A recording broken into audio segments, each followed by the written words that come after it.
আসসালামু আলাইকুম। শীত নিয়ে লিখা আমার একটি কবিতা লাইক কমেন্ট শেয়ারের মাধ্যমে বলে যাবেন কবিতাটি কেমন হলো। বছর ঘুরে আবারও এলো শীত, কবি হাবিবুর রহমান হাবিব। বছর ঘুরে আবারও এলো শীত, প্রকৃতিতে বইছে যেন শীতের আগাম হাওয়া। ভোরের শিশির কণা ঘাস বনে দেখে মনটা করে যে পাগল পাড়া। কৃষক শীতের খেজুরের রস সংগ্রহ করার জন্য গাছের পূর্ব প্রস্তুতি কাজ সেরে নিচ্ছে আগে থেকে। কৃষকের কলসি ভর্তি খেজুরের রস খেতে সকলের বড় ইচ্ছে করে। অনেকে খেজুরের রস খেয়ে তৃপ্তির ঢেকুর তুলে। রকমারি পিঠার দোকানগুলোতে বিভিন্ন রঙে রাঙিয়ে নিচ্ছে ক্রেতা আকর্ষণের জন্য। হরেক রকম পিঠার দোকানগুলোতে থাকে শত শত পিঠা খাওয়ার ভিড়, সকলে যে অস্থির। ঘটক মিয়ার ব্যস্ততা বাড়ে কয়েক গুণ বিবাহে ঘটকালি কাজের জন্য। বিয়েবাড়ি সানায়া সুর আর আনন্দ ফুর্তিতে রাত্রের পাড়া প্রতিবেশীর হয় না পরিপূর্ণ ঘুম।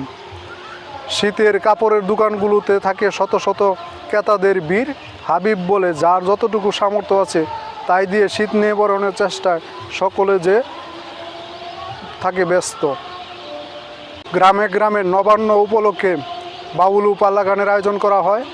বিভিন্ন স্থানে বিভিন্ন ওয়াজ মাহফিলের মাধ্যমে ধর্মীয় শিক্ষার ব্যবস্থা চেষ্টা করা হয়। আমাদের দেশটা 6 ঋতুর দেশ, এক এক ঋতুতে প্রকৃতি এক একভাবে সাজে। জাতি ধর্ম বর্ণ নির্বিশেষে সকলে যে সকলের সাথে একসাথে মিলেমিশে থাকে।